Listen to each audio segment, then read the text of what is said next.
কি এখনকার জিব্রাইল তো মোবাইল, ওটি বাপের সাথে ম্যাডামের সাথে কথা করছে, বেটা ভার্সিটির ছাত্র, উনি খালি করছে হ্যাঁ আচ্ছা ঠিক আছে আচ্ছা আচ্ছা। তো বাপে করছে বা কার সাথে কথা বলুন, করছে ম্যাডামের সাথে কথা বলুন। তো বাপ মনে করছে ম্যাডাম মানে কি শিক্ষক, ওরে শিক্ষক কেরা কথা কন দেখা, ওরে শিক্ষক নয়। আল্লাহ রসুল উমারের দিক তাকাচ্ছে আর আকাশের দিক তাকাচ্ছে, তার মানে কি তখনকার মোবাইল কে ছিল? জিব্রাইল। আর আল্লাহর দিক তাকাচ্ছে, আল্লাহ বুঝতে পেরেছেন আমার রসুল আমার কাছ থেকে খবর চায়, যখন আল্লাহু আকবার জিল্লাপাল্লা শুরু করে, লাফালাফি শুরু করে, গালাগালি মারামারি শুরু করে, করে কি করে না? এই যে আপনাদের বাড়ির ছোট ছোট বাচ্চা নাই ভাই, এই যে হাঁটতেও পারে না, কে বলে না হাম করে দেওয়া শিখেছে।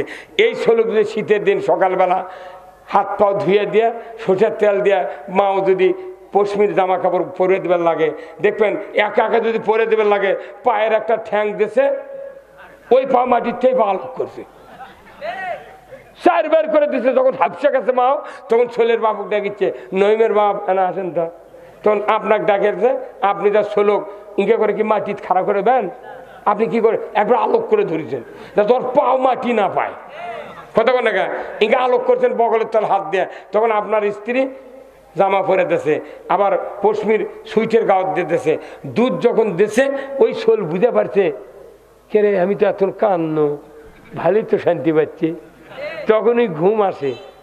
তে কালা ছোলক পশমির জামা কাপড় পরে দেবেন লাগলে কি চিকরে চিকরি করে, বাড়িতে মনে মানুষ মারি চেকেবেন। তে আমার এই পৃথিবীতে ইসলাম বিজয় করতে গেলে কিছু লোককে চিল্লা পাল্লা করে। এই মুরব্বীর হচ্ছে আমাশয়, কি হচ্ছে ফ্লাজিল, অ্যামোডিস, মিলিগ্রাম, এই 3 ট্যাবলেট হলো মেট্রোনিডাজল গ্রুপ। কি গ্রুপ? মেট্রোনিডাজল। মানে আমাশয় বন্ধ করবি, গ্রুপ হলো মেট্রোনিডাজল, কিন্তু 3 কোম্পানির 3 ওষুধ, একটা হলো ফ্লাজিল, একটা অ্যামোডিস, একটা হলো মিলিগ্রাম, কিন্তু 3 ওষুধের কাম কি? আমাশয় বন্ধ। তে আমরা যে গ্রুপই হই, আমরা তো ইমানদারের গ্রুপ। আমাকে যে তরিকার থেকে, যে রাস্তার থেকে ইমান আনলি, এটা ইমানের গ্রুপ, এটা মেট্রোনিডাজল যেরকম গ্রুপ, আমরা হলাম ইমানের গ্রুপ। আমি চরমনায় যাই, হেফাজত যাই, শাসনতন্ত্র আন্দোলনের যাই, জামাতত যাই, খেলাফতত যাই, বিএনপির যাই, আওয়ামী লীগের যাই, জাতীয় বাড়ির যাই, যেটি থাকবে ইমানদার, কিন্তু গ্রুপ হলো ইমানদার গ্রুপ। ইমানদার হলেই আল্লাহর আইন চালু করার কাজ করতে হবে। দেখে 3 ট্যাবলেটই আমাশয় বন্ধ করে, মোট ইমানদারি আল্লাহর আইন চালু করতে হবে। এই জন্য আল্লাহ কোরআনত কাছে যে আনাকিমুদ্দিন ওয়ালা তাতাফাররাকু ফিহে, তোমরা দিন কায়েম করো, আমার জীবন ব্যবস্থা কায়েম করো, এ ব্যাপারে মত পার্থক্য করো না, তুমি কোম্পানির ভাগাভাগি করো না, তুমি না মেট্রোনিডাজল গ্রুপ, কথা কর কে কথা করছে? ভাইরা আমার, আমি আপনাদেরকে বলতে চাই, আল্লাহ রাব্বুল আলামিন আজ থেকে ১৫০০ বছর আগে রসুলকে পৃথিবীতে পাঠিয়ে দিলেন। রসুল যান, মুহাম্মদ আপনি যান পৃথিবীর জমিনে, শুধুমাত্র একটা কাজ আপনার, কি কাজটা? সেটা হলো পৃথিবী ভালো করা। আমি আল্লাহ তোমাকে এমন একটা জীবন ব্যবস্থা দিয়ে পাঠালাম, হুয়াল্লাযী আরসালা রাসূলাহু বিল হুদা ওয়া দীনিল হক লিইউযহিরাহু আলাদ-দীনি কুল্লিহি ওয়ালাহু কারিহাল মুশরিকুন। আমি সেই সত্তা, তিনি তার রসুলকে প্রেরণ করেছি সত্য হাদাত দিয়া, জীবন ব্যবস্থা দিয়া, ইসলাম দিয়া। আপনি পৃথিবীর জমিনে গিয়া একমাত্র আমার দেওয়া জীবন ব্যবস্থা বিজয় করবেন। এতে করে কাফের মুশরিক বেদিনের কলিজায় যত জ্বালা যন্ত্রণা হোক না কেন, জোরে বলুন ঠিক কিনা? তাহলে আল্লাহর দিন বিজয় করবার চাইলে যে দিন বিজয় আছে ওরা কি লোক করে থাকবে? কে বিজয় করবে চালি আর চুপ থাকবে না, তারা বিরোধিতা করবে, কথা ঠিক কিনা? এমন দিন আসবে বাংলাদেশে, এদেশের ইসলাম বিরোধী সব এক প্ল্যাটফর্মে এসে জামাতের বিরোধিতা শুরু করবে। কথা ঠিক কিনা? তাহলে আমাদের বুঝতে হবে ইসলাম জীবন ব্যবস্থা চালু করতে চালি, কেউ এটা মেনে নিতে পারে না। কেউ চিল্লাপাল্লা শুরু করে, লাফালাফি শুরু করে, গালাগালি মারামারি শুরু করে, করে কি করে না? এই যে আপনাকে বাড়ির ছোট ছোট বাচ্চা নাই ভাই, এই যে হাঁটতেও পারে না, কেবল না হাম করে দেওয়া শিখেছে। এই ছোলক যে শীতের দিন সকালবেলা হাত পাও ধুয়ে দিয়ে সরষের তেল দিয়ে মাও যদি পশমির জামা কাপড় পরে দেবার লাগে, দেখবেন একা একা যদি পরে দেবার লাগে, পায়ের একটা ঠ্যাং দিয়েছে, ওই পা মাটির থেকে পা আলোক করছে, চার বের করে দিচ্ছে। যখন হাফসা গেছে মাও, তখন ছোলের বাবুক ডাকিচ্ছে, নইমের বাপ এনা আসেন তো, তখন আপনাকে ডাকেছে, আপনি যা ছোলক ইঙ্কে করে কি মাটি খাড়া করে দেন, আপনি কি করে একবার আলোক করে ধরেছেন, তোর পাও মাটি না পায়। কতক্ষণ না ইঙ্কে আলোক করছেন বগলের তল হাত দিয়ে, তখন আপনার স্ত্রী জামা পরে দেছে, আবার পশমির সুইটের গাওয়াত দিয়ে দেছে। দুধ যখন দেছে, ওই শোল বুঝে পারছে, কে রে আমি তো এত কান্ন, ভালোই তো শান্তি পাচ্ছি, তখনই ঘুম আসে। তে কালা ছোলক পশমির জামা কাপড় পরে দেবে লাগলে কি চিকরে চিকরি করে, বাড়ির মনে মানুষ মারি চেকেবেন। তে আমার এই পৃথিবীতে ইসলাম বিজয় করতে গেলে কিছু লোককে চিল্লা পাল্লা করে, কিন্তু ইসলাম কায়েম হয়ে গেলে তারা যখন দেখতে পারবে না রে ইসলাম তো ভালো, তখন ওরা মনে মনে কবি আরো 20 বছর আগে কৃষক কায়েম করল না।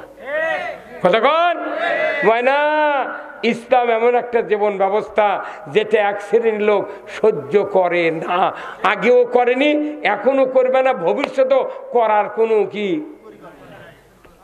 আছে, পরিকল্পনা আছে। আমার ভাইয়েরা, যে মানুষটা আইয়ামে জাহিলিয়াতের নেতৃত্ব দিয়া জীবন চরিত্র শেষ করে নবীর মতো মহাপুরুষকে কাল্লা কাটার জন্য তরবারি নিয়ে দিগত বেগে বেরিয়ে যাচ্ছে, আবু জেহেলের 100টি উট হাতে পাবে, তার জীবন বদলে যাবে, আর কোনো রকমের অভাব অভিযোগ থাকবে না, এমনটি আশা করে তরবারি নিয়ে চলে যাচ্ছে। রাস্তার মাঝখানে গিয়া নঈম নামের ব্যক্তির সাথে দেখা হলো। নঈম বলছে, উমার, এত তীব্র গতিতে তুমি রুগ্ন অবস্থায় তুমি কোথায় যাও? উমার বলছে, রাস্তা ছেড়ে দাও, আমি যাব আব্দুল্লাহর বেটা মুহাম্মাদের মাথা কাটার জন্য। জোরে বলুন ঠিক কিনা? নঈম বলল, উমার তুমি কেন মাথা কাটবে? বলে, না, আমি 100 উট পাবো, আমি তার মাথা কাটবো। নঈম বলল, উমার রে, তুমি মাথা কাটতে পারবে না, এটা আমার বিশ্বাস হয় না। তবে কি জন্যে তুমি মাথা কাটবে একটু বলো না। বলে, মুহাম্মদ আমার সমাজে বিভিন্ন বিশৃঙ্খলা সৃষ্টি করতেছে, সে তার রবের দিন মানে, আমরা আমাদের দেবতার দিন মানি, কিন্তু এটা নিয়ে 2 গ্রুপে গোলমাল হচ্ছে। আমার সরকার তাকে বলেছে মাথাটা কেটে আনো, 100 উট পুরস্কার দেওয়া হবে। কথা বল না, এই জন্য যাচ্ছি। নঈম রাগ করে বললেন, খবরদার, তোমার মতো উমারের কামবাদে নিয়ে মুহাম্মাদের মাথা কাটা, কারণ মুহাম্মদকে আল্লাহ নিজে সিলেকশন করে দুনিয়ায় নবুয়তে পাঠিয়েছে। তুমি জানো না, তুমি একটু ভেতরের খবরটা শুনে নাও। উমার বলে, কি খবর? বলে, যে মানুষটার কাল্লা কাটতে যাচ্ছ ওই মানুষটার ভগ্নিপতি, ওই মানুষটা, তুমি যে মানুষটা কাল্লা কাটতে যাচ্ছ তোমার ভগ্নিপতি, তোমার বোন, ওই মানুষটার হাতে হাত দিয়া ঈমান এনে মুসলমান হয়ে গেছে। তুমি আর ওকে কাল্লা কাটতে যাচ্ছ, তোমার ঘর সামলাও দাও। উনি তোর ওটিতে ব্যাক করে বোনের বাড়িতে গেছে, আগে এর করে সাইজ করি যায়, বাড়ির বাইরে দাঁড়াতি, ভেতর থেকে আওয়াজ হচ্ছে, কি? ওমান আরাদা আন যিকরি ফাইন্না লাহু মাইশাতান দনকা ওয়া নাহশুরুহু ইয়াউমাল কিয়ামাতি আমা। আল্লাহর এই কোরআনের আয়াত, আল্লাহ বললেন, যে বা যাহারা আমার নসিহত, আমার কোরআনের আওয়াজ, কোরআনের বাণী, কোরআনের বয়ান, কোরআনের বক্তৃতা শুনলো, কিন্তু ওই পথে না চলে অ্যাবাউট টার্ন করলো, বিপরীত মুখে চলতে থাকলো, আমার আল্লাহ বলেছেন আমি আল্লাহ তাদের জীবিকা সংকীর্ণ করে দেব, আর কিয়ামতের দিন ওই ব্যক্তিদেরকে অন্ধ করে উঠাবো। এত বক্তৃতা বাংলাদেশে, যারা বক্তৃতা শোনে সবাই যদি আল্লাহর পথে থাকতো, আমার দেশে ভোট লাগতো না। হ্যাঁ, বুট লাগতো না। উমার শোনা পরে এত রাগ পয়দা হলো, সর্বনাশ, এ কি কথা বলে, তাহলে এটা তো আল্লাহর কথা শুনালো মোহাম্মদ, সেই কথা আমাদের ভগ্নিপতির বাড়িতে আসলো।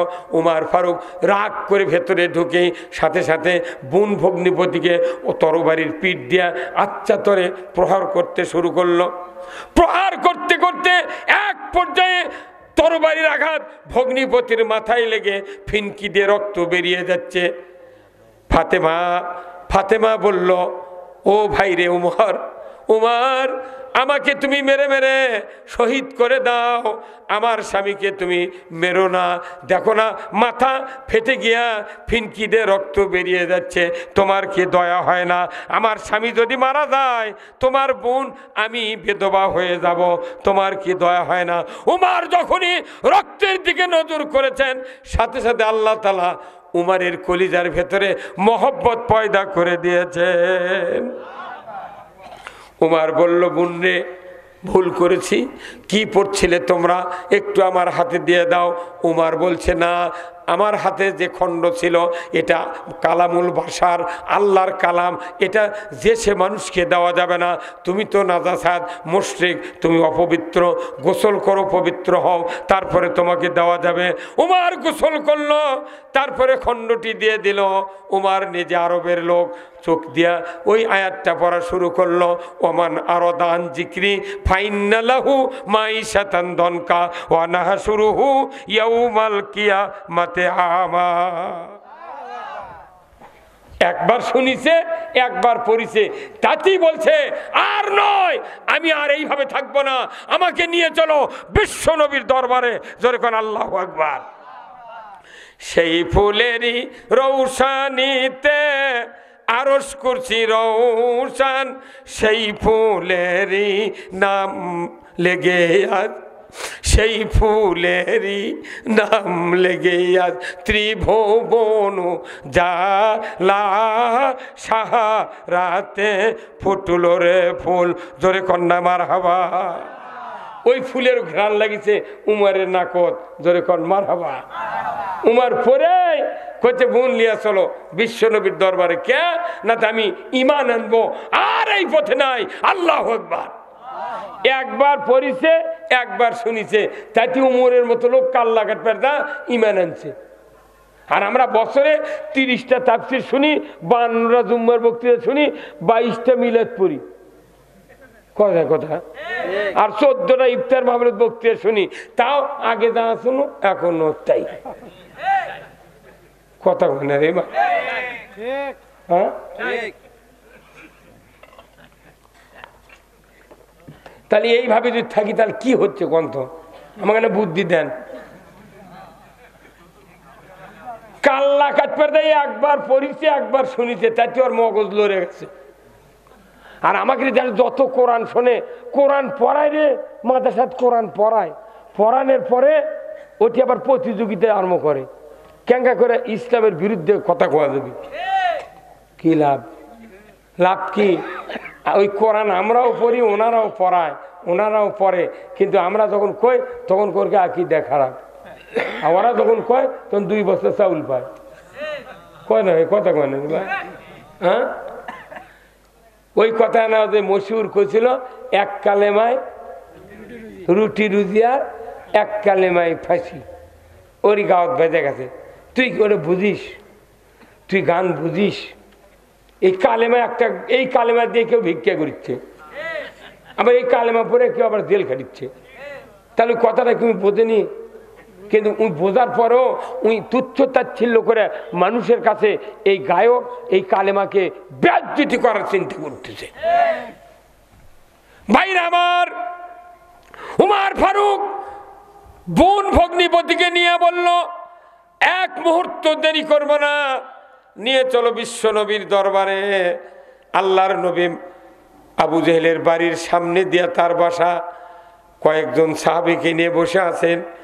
উমর মাতাফের ভেতর দিয়া সাফা মারার চিপা দিয়া উনি চলে গেলেন আবু জেহেলের বাড়ির খোলার উপর দিয়া রসুলের সামনে যাচ্ছেন। এমন সময় রসুলের সাহাবীরা উমরের হাতে তরবারি দেখে আশ্চর্য মনে করে দাঁড়িয়ে গেলেন। বললেন, ইয়া রাসূলুল্লাহ, ওই যে উমর আসতেছে, মনে হয় আজকে আমাদের কাউকে আর বেঁচে থাকতে দেবে না। তবে গ্যারান্টি দিচ্ছি হুজুর, আমাদের বুকে এক বিন্দু রক্ত থাকা পর্যন্ত আপনার পর্যন্ত উমরকে ঢুকতে দেওয়া হবে না। সাহাবারা দাঁড়িয়ে গেলেন, রসুল মাঝখানে আছেন। রসুল বারবার বলছেন, খবরদার খবরদার, উত্তেজিত হয়ে না, উমরকে আসতে দাও, উমরকে আসতে দাও। সাহাবীরা বললেন, না না, কয়েকদিন হলে জল্পনা চলছে, আপনাকে হত্যা করবে, গর্দান থেকে কাল্লা নেমে দিবে। ইয়া রাসূলুল্লাহ, আমরা বেঁচে থাকতে আপনার পর্যন্ত উমরকে আসতে দেব না। হুজুর, আপনি চুপ করে দাঁড়িয়ে থাকেন, যত যা করার দরকার আমরা করব, আপনার কোনো টেনশন নাই। আমাকে এলাকার লোক হলে ধারিয়ে দেব কি? আল্লাহর নবী বললেন, আমার সাহাবীরা উত্তেজিত হয়ে না, থামো। আল্লাহর নবী একবার উমরের দিকে নজর করলেন, আবার আকাশের দিকে নজর করলেন। আমার পকেটে মোবাইল আছে, আমার পকেটে কি আছে? মোবাইল আছে। হঠাৎ করে একটা লোক বলতেছে, আপনার মেয়ের বাড়ির একটা অঘটন ঘটে গেছে, আমার মেয়ের নাম্বার যদি আমার মোবাইলে থাকে, তখন ওই কথা শুনে আমি কল করব না, চুপ করে থাকব? কল করব। ঠিক ওই সময়কার জিব্রাইল হলো মোবাইল, আর এই সময়কার মোবাইল হলো জিব্রাইল। কি এখনকার জিব্রাইল তো মোবাইল, ওটি বাপের সাথে ম্যাডামের সাথে কথা করছে, বেটা ভার্সিটির ছাত্র, উনি খালি করছে হ্যাঁ আচ্ছা ঠিক আছে, আচ্ছা আচ্ছা। তো বাপে করছে, বা কার সাথে কথা বলুন? করছে ম্যাডামের সাথে কথা বলুন। তো বাপ মনে করছে ম্যাডাম মানে কি শিক্ষক? ওরে শিক্ষক কেরা কথা কন দেখা, ওরে শিক্ষক নয়। আল্লাহ রসুল উমরের দিক তাকাছে আর আকাশের দিক তাকাছে, তার মানে কি তখনকার মোবাইল কে ছিল? জিব্রাইল। আর আল্লাহর দিক তাকাচ্ছে, আল্লাহ বুঝতে পেরেছেন আমার রসুল আমার কাছ থেকে খবর চায়, যেরকম আল্লাহু আকবার। জিব্রাইলকে পাঠিয়ে দিলেন, জিব্রাইল যাও, যাও রে জিব্রাইল যাও। গত রাত্রিতে আমার হাবিব দুইজন নেতার পক্ষে দোয়া করেছিলেন, একজন হলেন আবু জাহেল আর একজন উমর। এই দুইজন নেতার পক্ষে দোয়া করার কারণে আমি উমরকে রসুলের দলের জন্য কবুল করেছি। ওই যে সাহাবীরা উত্তেজিত হয়েছে, রসুল পর্যন্ত উমরকে যেতে দেবে না, তুমি তাড়াতাড়ি করে রসুলের কানে কানে বলে আসো, হুজুর টেনশন নাই, আপনি রাস্তা করে দিতে বলেন, যে রাস্তা দিয়া ব্যারিকেড দিয়েছে সাহাবীরা উমর পর্যন্ত, আপনি পর্যন্ত রাস্তা করে দিতে বলেন। যে উমর তরবারি নিয়ে আসতেছে, ওই তরবারি ইসলামের বিরুদ্ধে, মুসলমানের বিরুদ্ধে এতদিন ছিল, আজকের এই সময় ওই উমরের তরবারি, উমরের মেধা শক্তি ইসলামের নিচে পদতলে বিক্রয় হয়ে যাবে। আপনি রাস্তা করে দিতে বলেন। সাথে সাথে জিবরাইল এসে রসুলকে বললেন, রসুল বললেন খবর এসে গেছে, তোমরা শান্ত হও। বলে কি খবর? গত রাত্রে দোয়া করছিলাম, আল্লাহ তুমি আবু জেহেল কিংবা উমরকে আমার রাস্তায় দিয়ে দাও। আল্লাহ তাআলা এইমাত্র জানিয়ে দিলেন উমরকে আমার রাস্তায় কবুল করেছে। নবী দোয়া করছে উমরের জন্য, আবু জেহেলের জন্য। আমরা তো দোয়া করা তো দূরের কথা, মরার দোয়া করে, মরলে বাঁচি, মরবের করলে কোনো হায়াত বাড়ে, কথা বল না, মরবের করলে হায়াত বাড়ে। ওমর ফারুক আসার আগে রাস্তা তৈরি হয়ে গেল, রসুল দাঁড়িয়ে আছেন, উমর ডান হাতে তরবারি, রসুলের সামনে দাঁড়াছেন। এমন সময় রসুলের ডান হাত মোবারক দেয়া উমরের বাম হাত ধরে এত জোরে হুঙ্কার দিয়েছেন, রসুল বলেছেন এই উমর, এইভাবে তুমি কতদিন থাকবা? হুঙ্কার দেওয়ার সাথে সাথে উমরের থরথরি কম্প শুরু হয়ে গেছে, হাত থেকে তরবারি পড়ে গেল। উমর কোমরটা হালিয়ে তরবারি নিয়ে বলি, ইয়া রাসূলুল্লাহ ভুল করেছি, এতদিন আপনাকে মসজিদে নামাজ পড়তে দেই নাই, আপনার বিরোধিতা করেছি, মুসলমানের বিরোধিতা করেছি, ইসলামের বিরোধিতা করেছি। হুজুর আমি বুঝতে পেরেছি, আজকে মাত্র একটাবার কোরআন পড়েছি, একটাবার শুনেছি, হুজুর আমার গুস্তাখি মাফ করে দেন। আমার এই তরবারি এখন ইসলামের পক্ষের শক্তি হিসেবে কাজ করবে, তাড়াতাড়ি করে হাতটা বেরিয়ে দেন, আমি কালিমা পড়ে মুসলমান হয়ে যাব। এই যে মানুষের বিয়ে পড়ায় আমরা, এই যে বক্তৃতা করি, একটা লোক এখন আছে খোলো না, হুজুর আমরা বক্তৃতা শুনে ভালোই লাগিছে, আমাকে না জামাত ভর্তি করে নেন তো। জীবনে কয়নি, জীবনে কয়নি। মসজিদের একটা মুক্তাদি কোনোদিন ইমাম কাছে কয়নি হুজুর আমার বাড়িতে যাবেন, না আমার বাড়ির বেটা আছে, বউ আছে, ওরা নামাজ পড়ে না, চলেন তো। আমি নামাজ বুঝেছি কিন্তু ওরা বোঝেনি, না চলেন তো। একটা মসজিদের ইমামও জীবনে বাড়িতে যায়নি। কথা বল না? তাহলে কি হচ্ছে, কি পরিবর্তন হলো? উমারে একবার শুনে একবার পরে কি পরিবর্তন? হুজুর এই তরবারি এখন ইসলামের পক্ষে, আর মুসলমানের বিরুদ্ধে তরবারি লড়বে না। উনি ইমান আনছেন 11:15টার সময়। কয়টার সময়? 1:15টার সময় হলো আজান, কিসার আজান? জহরের। এই 2.5 ঘন্টার মুসলমান, 1:15টার সময় নবী বলছে এ নামাজ পড়া হোক, মানে হিজরতের পূর্ব মুহূর্তে এই ঘটনা। তখন উমর ফারুক বলছে হুজুর জমিন মানে খেলাফত, খেলাফত মানে সরকার, সরকার মানে আল্লাহর সরকার, তা আমাকে বাদ দিয়ে আল্লাহর সরকার করবি কেন? করবি ধরো মারো জেলে তোলো। কথা কন না? কত আমরা বিপদত আছি। আসুন না একটাবার এই কথাগুলা মসজিদের মেম্বার থেকে হোক। আপনারা কি চান? আপনারা কি চান? তাহলে আসুন এই মসজিদটা উপলক্ষে যারা মাহফিল করছেন, আমি আপনাদের কাছে অনুরোধ করব, ভলেন্টিয়ার ভাইরা একটু ব্যাগ নিয়ে ভেতরে ঢোকেন, যার যা পকেট আছে একটু দিবেন, আমি আপনাদের জন্য দোয়া করব। মা বোনেরা যারা প্যান্ডেল আছেন আপনারা একটু দিবেন, আমি আপনাদের জন্য দোয়া করব। আল্লাহ তাআলা যেন সকলকে এই দান করার তৌফিক দান করেন। আর মোটামুটি যারা দেবেন আমি আপনাদের জন্য দোয়া করব, আল্লাহ তাআলা যেন সকলকে দ্বীনের জন্য কবুল করে নেন। কত আছে মুরব্বি? আপনি করে দেন 10,000। গুনতে মেলা টাইম লাগবে, কলি হয়তো। আমার হাতে করছে 10,000। 10 হুজুর।